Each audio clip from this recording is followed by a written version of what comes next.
over there is downtown Abu Dhabi. Between me and it is a 4-mile arrow-straight stretch of highway. And it's closed. How lucky is that?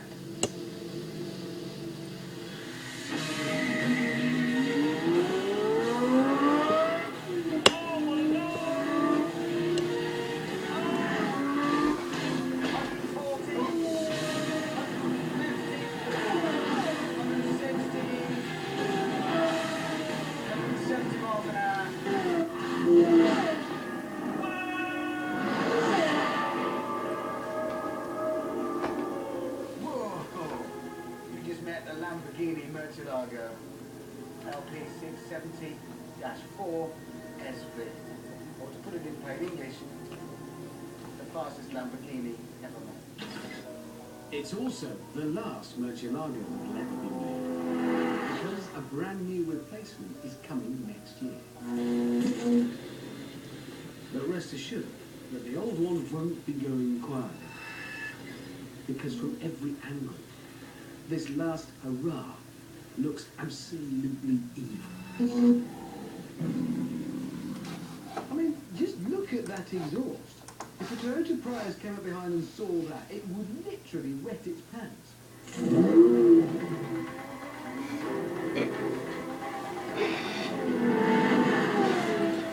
So, LP670-4.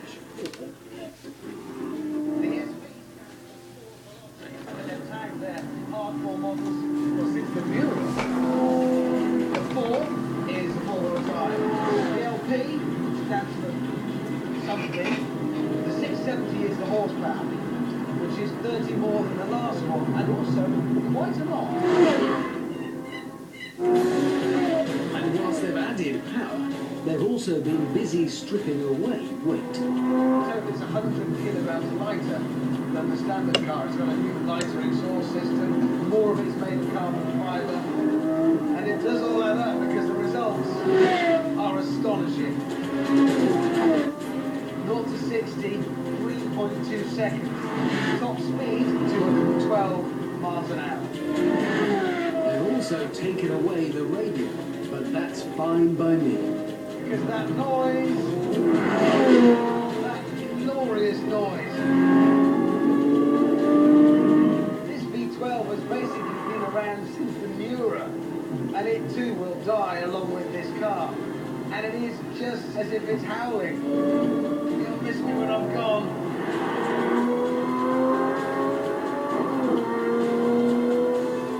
And it seems I'm not the only one who thinks this car has a human soul.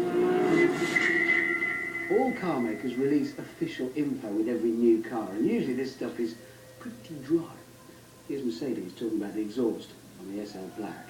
They say the new design reduces exhaust gas back pressure.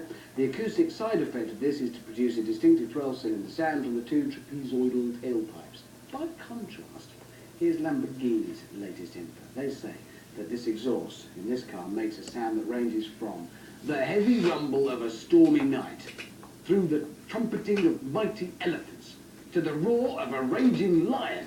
You just get the sense that before this car dies, they actually wanted to make it come to life. And they've certainly done that. It isn't just a lighter, faster Murcielago. The weight loss has transformed it into a completely different car. The steering is just so sharp. The brakes, so effective.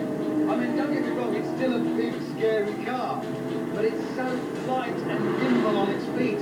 Sand!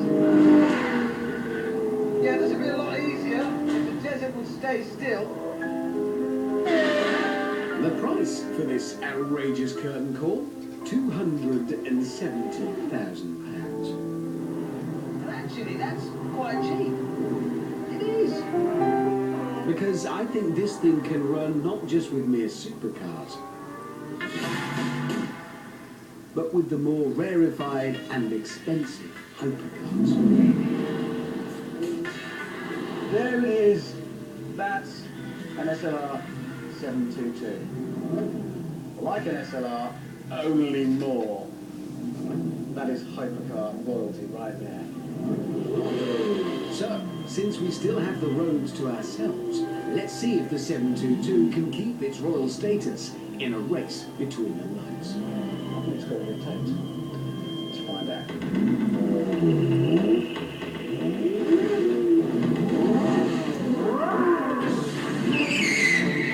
This is it. Come on, little Lambo. Try that on, fella. 160. 170 to the centre of Abu Dhabi. Hello.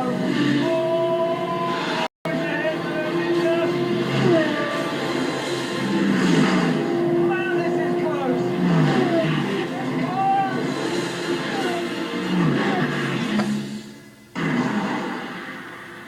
Red light!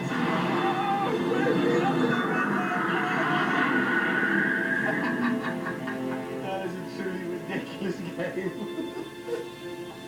It was unbelievably close. I was there, alongside hypercar royalty. Compared to that, this is a snotty little ragamuffin. And that's 100 grand more than this. Quite a swan song. Yep.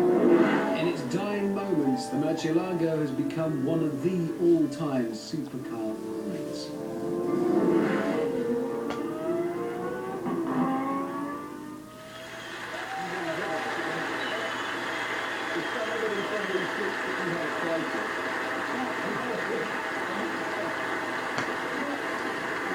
It's magnificent. It's such a pantomime car, and the best thing about it is underneath the pantomime exterior there is a serious actor trying to get out. It can really do the job. Thing is, though, okay, you've always said that your favourite supercar is the Zonda F, okay? So, which would you choose? Oh no, that's Come on. oh, that's like asking me to choose between my own children. Come on. No. The only way to sort this out is to see how fast this thing is round the track. Speaking of which, last week, a man came here claiming to be the Stig. Now, maybe he is, we don't know, okay? Maybe he is, but what we do know is he set a time of 1 minute 10 seconds in a Ferrari FXX round the track, top of our leaderboard. We subsequently discovered he was doing that on slick tyres. Now, we have rules on this power board here, okay? You can't use slicks, so this time is coming off. Oh, boo! This is a dictatorship. If you want to live in a democracy, go to Iran. I have to work with that, week in, week out. It's now time to find out how fast this thing is round our track, which means we must hand it over to our tame racing driver. Yeah, now some say that last week he was found in a locked room tied to a chair with German piano wire. And that this week, MPs turned him down for the job of Speaker. All we know is that's 3 things he has in common with Margaret Beckett. And he's off. Another similarity, of course, is very thin hair. Right, coming up to the first corner, and he's coming in very hot. I had a go in this Lambo earlier, found a surprising amount of understeer. Stig seems to have it all under control at the moment, though. Good, no music again this week because, as Richard said, the lightweight SV has no stereo. Why would you want one with that V12 concerto behind you? Hammerhead, this is where understeer should rear its head. And Stig neutralising it with 661 horses of fury. Brilliant driving. And the third thing, obviously, is a love of caravan holidays. Okay, there he is through the follow-through. Stig says this car can be fighty, so that's probably why, yes, he's lifted off through the tyres. That is incredible. Okay, just 2 corners left. You can see Stiggy's little, possibly German claws working hard there. Spit of flame on the overrun. This car really is Winnow Twanky. Will win.